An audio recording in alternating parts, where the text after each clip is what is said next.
Deuteronomy 4.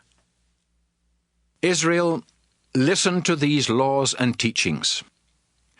If you obey them, you will live, and you will go in and take the land that the Lord is giving you. He is the God your ancestors worshipped, and now He is your God. I am telling you everything He has commanded, so don't add anything or take anything away. You saw how He killed everyone who worshipped the god Baal-peor, but all of you that were faithful to the Lord your God are still alive today. No other nation has laws that are as fair as the ones the Lord my God told me to give you. If you faithfully obey them when you enter the land, you will show other nations how wise you are. In fact, everyone that hears about your laws will say, "That great nation certainly is wise."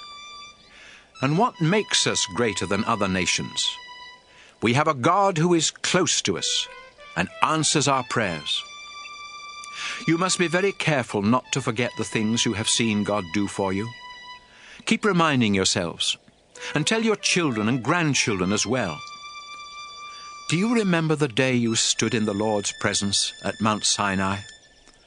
The Lord said, "Moses, bring the people of Israel here. I want to speak to them so they will obey me as long as they live, and so they will teach their children to obey me too." Mount Sinai was surrounded by deep, dark clouds, and fire went up to the sky. You came to the foot of the mountain, and the Lord spoke to you from the fire. You could hear Him and understand what He was saying, but you couldn't see Him. The Lord said He was making an agreement with you, and He told you that your part of the agreement is to obey the 10 Commandments. Then the Lord wrote these commandments on 2 flat stones.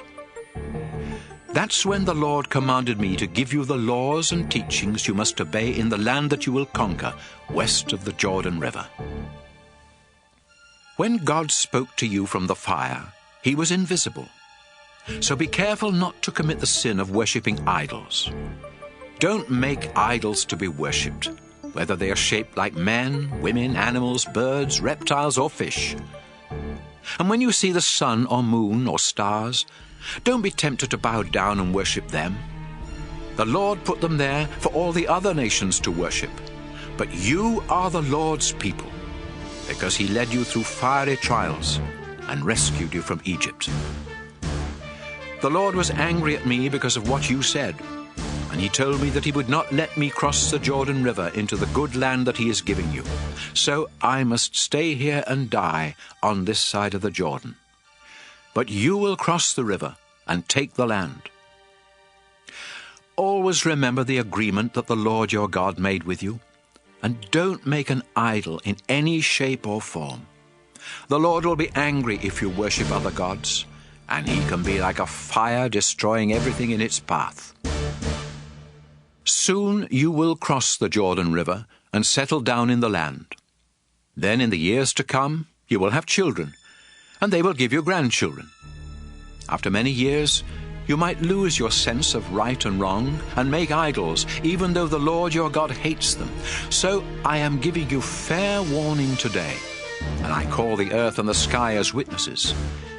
If you ever make idols, the Lord will be angry, and you won't have long to live, because the Lord will let you be wiped out. Only a few of you will survive, and the Lord will force you to leave the land and will scatter you among the nations. There you will have to worship gods made of wood and stone, and these are nothing but idols that can't see or hear or eat or smell. In all of your troubles, you may finally decide that you want to worship only the Lord. And if you turn back to Him and obey Him completely, He will again be your God. The Lord your God will have mercy. He won't destroy you or desert you. The Lord will remember His promise, and He will keep the agreement He made with your ancestors. When the Lord your God brought you out of Egypt, you saw how He fought for you and showed His great power by performing terrifying miracles.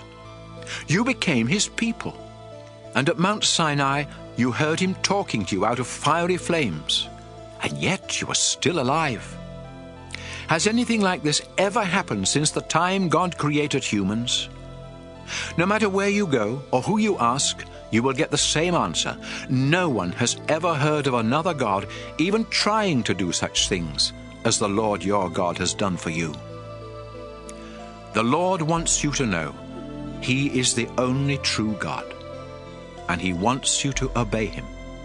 That's why He let you see His mighty miracles and His fierce fire on earth, and why you heard His voice from that fire and from the sky. The Lord loved your ancestors and decided that you would be His people. So the Lord used His great power to bring you out of Egypt. Now you face other nations more powerful than you are, but the Lord has already started forcing them out of their land and giving it to you. So remember that the Lord is the only true God, whether in the sky above or on the earth below. Today I am explaining His laws and teachings, and if you always obey them, you and your descendants will live long and be successful in the land the Lord is giving you. Moses said, People of Israel, you must set aside the following 3 towns east of the Jordan River as safe towns: Bezer in the desert highlands, belonging to the Reuben tribe; Ramoth in Gilead, belonging to the Gad tribe; and Golan in Bashan, belonging to the Manasseh tribe. If you kill a neighbor without meaning to, and if you had not been angry with that person, you can run to one of these towns and find safety. The Israelites had come from Egypt and were camped east of the Jordan River near Beth Peor when Moses gave these laws and teachings. The land around their camp had once belonged to King Sihon of Heshbon. But Moses and the Israelites defeated him and King Og of Bashan and took their lands. These 2 Amorite kings had ruled the territory east of the Jordan River, from the town of Aroer on the edge of the Arnon River Gorge, north to Mount Hermon. Their land included the eastern side of the Jordan River Valley, as far south as the Dead Sea, below the slopes of Mount Pisgah.